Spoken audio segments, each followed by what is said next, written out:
Isn't that some pretty music? I like it. Am I seeing? Am I okay? Welcome to Vegas Strong and Fearless. Are you feeling strong? Are you feeling fearless? I hope so. That's what the show is all about. To make you strong and fearless. I am strong. I'm fearless.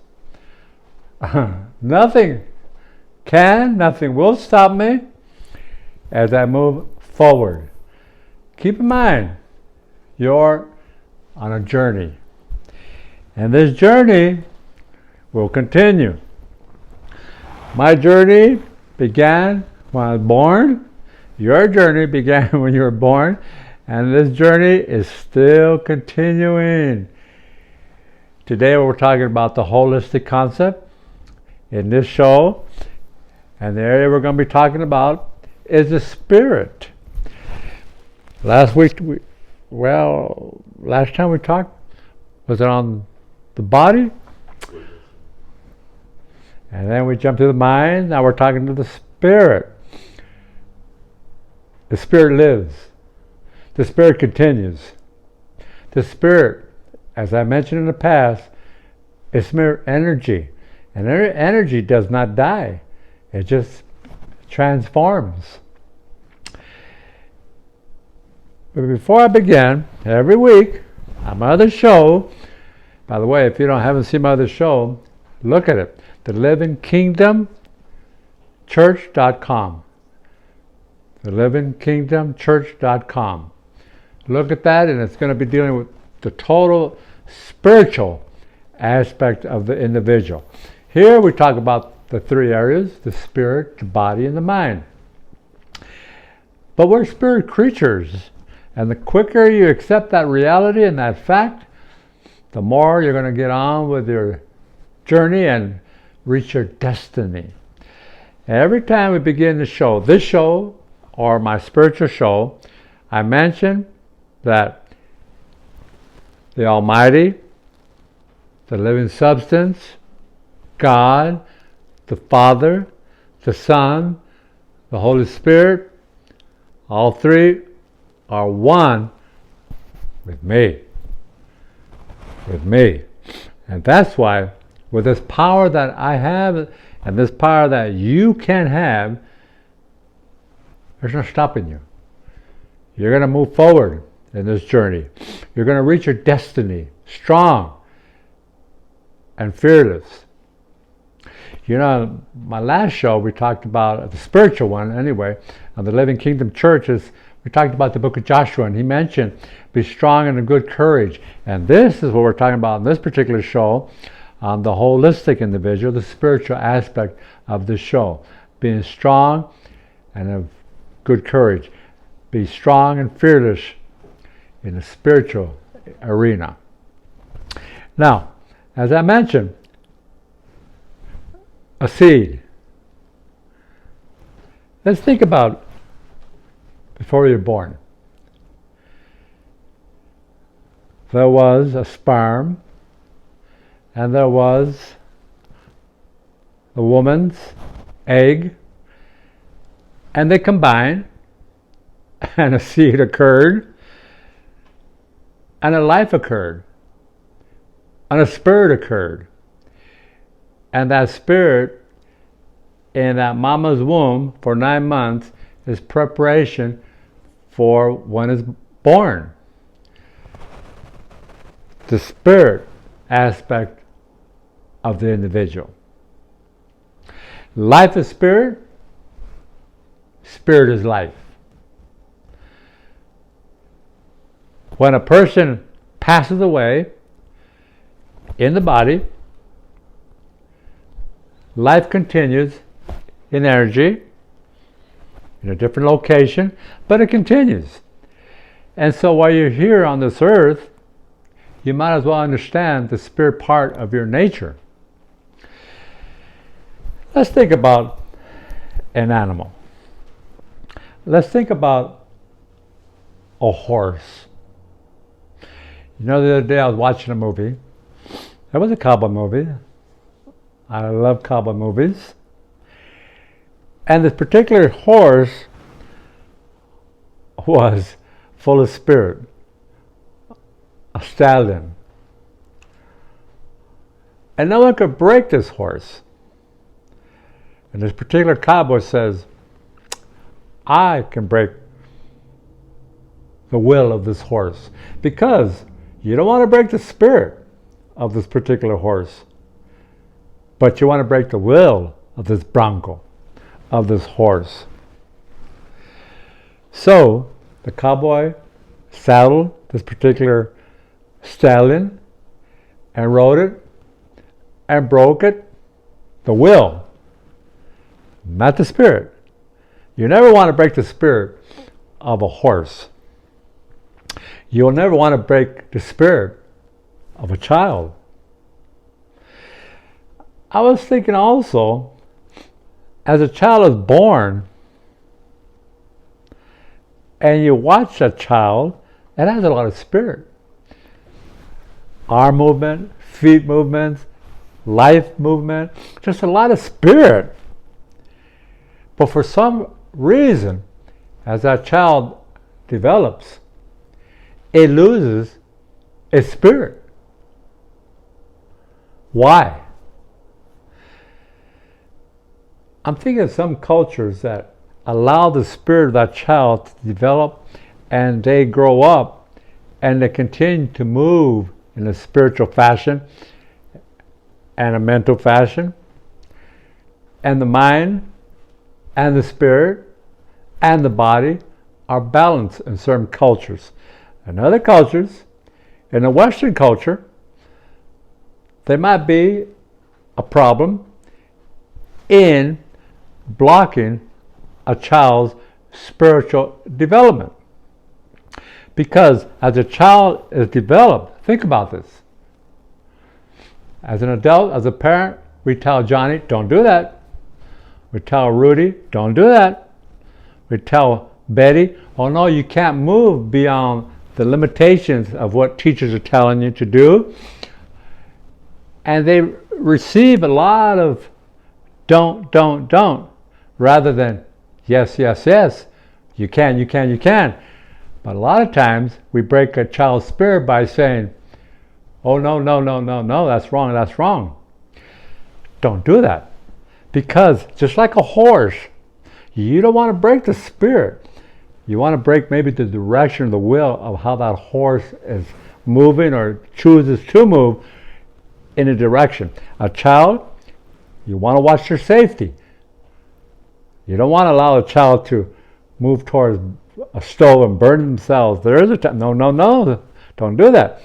But when a child begins to use this creativity, which we don't allow the children to do that anymore, or their imagination, which we don't allow children to do anymore, or a child's thought process, which we don't allow, we're breaking their spirit.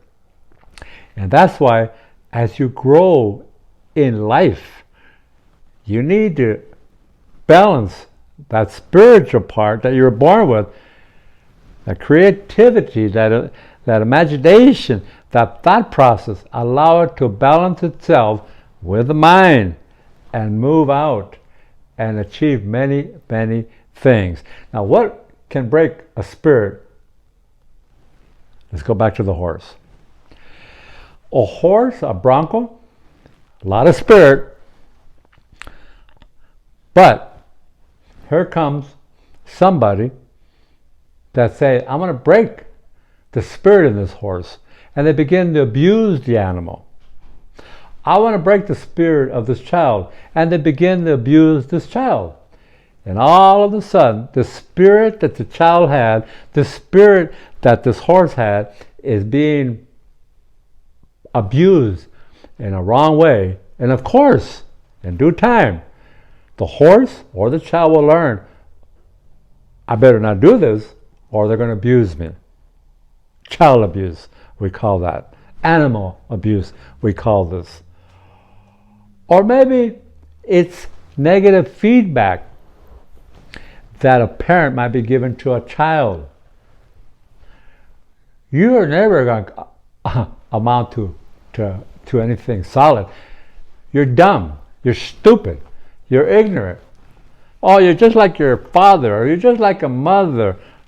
All you want to do is drink, or smoke, or abuse, drugs, and on. All negative things towards a child. Believe it or not, that child, in due time, will lose his or her spirit that they were born with.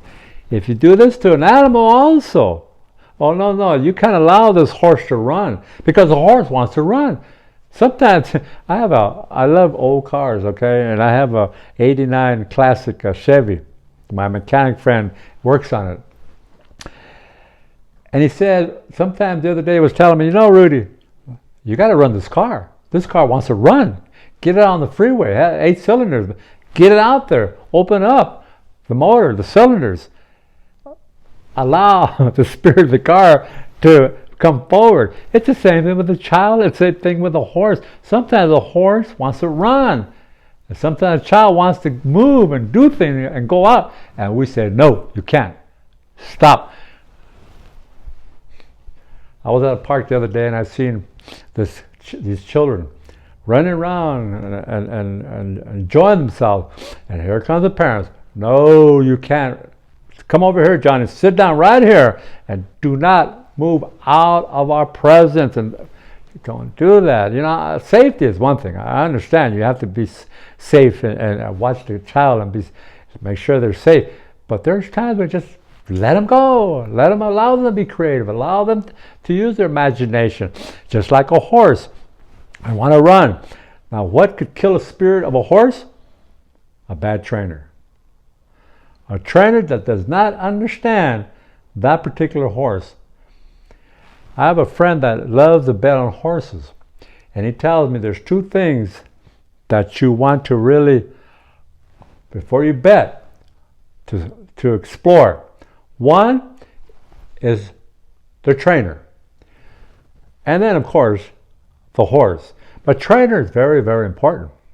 How a trainer handles that horse, how a trainer talks to that horse, how a trainer understands that horse. And animals are very, very intelligent. They tell me horses are very, very intelligent as far as understanding and listening to the trainer. The same thing with a parent. A parent can abuse a child and maybe not bring up a child in the way he should go. A parent has tremendous responsibilities in allowing that spirit to come out of that child in a very positive way. A jockey, very important in a horse. How that jockey treats the horse, how that jockey runs with that horse, how a jockey talks to that horse, just like the trainer, the parent, how that parent speaks to that child, how that directs that child will make a big, big difference. Well, I could also say the spirit of a child can be neglected or inflated by culture. Maybe there's things in that culture that's holding back a child's spirit. Maybe there's things in the culture that's holding back your spirit. Because keep in mind, the holistic individual is not just the body or the mind. It's the spirit that makes up that person. There's some people that are electrifying. There's some people that are magnetic. There are some people that are just charismatic. There's some people, the spirit has been illuminated. The spirit is being surfaced. The spirit is moving out. It's touching people. Are you that kind of person? Now, I'm not trying to tell you to be someone that you're not, but allow yourself to connect to the spirit within yourself. I'm talking about the spirit that we all have. In birth, you're born with a mind, you're born with a body, and you're born with a spirit. My other show teaches how to understand the mind of God. because that is the highest of all spirits. And if you can connect with that spirit, the Almighty Spirit, to the human spirit, you'll have much, much more understanding, not only about who you are, but the understanding of life, why you're here, who you are, where you're going. So please, I'm asking you, balance the spirit within self. We all have. Balance it with your body. Balance it with your mind. Where we're moving, or where our concern is understanding, balancing the holistic individual. Probably the one thing of all things that really, really affect the spirit of mankind is their theology, their belief system. Sometimes, a lot of times, folk allow their belief system to frustrate the spirit within themselves and deflate the spirit within themselves, rather than allow the spirit to move out. Well, in my other show, look at my other show, and we're going to be talking about how to connect your spirit that we all have with the Almighty Spirit. And with this, we're going to conclude, because the Spirit, God's Spirit, is one with myself, with me. And like I said on my other show, if you go to a church, or if you go to a place when you worship, or ask your pastor, ask your bishop, ask your congregation, if you have problems with this belief that you and the Almighty Spirit can become one, then you're in the wrong church. You need to find yourself a place where they believe that you can become one in spirit with the Almighty. God bless you, and we look forward to hearing or seeing you next week and listening to me, and with a new subject on the holistic individual. We'll be talking about a new show. Again, thank you. Have a good day.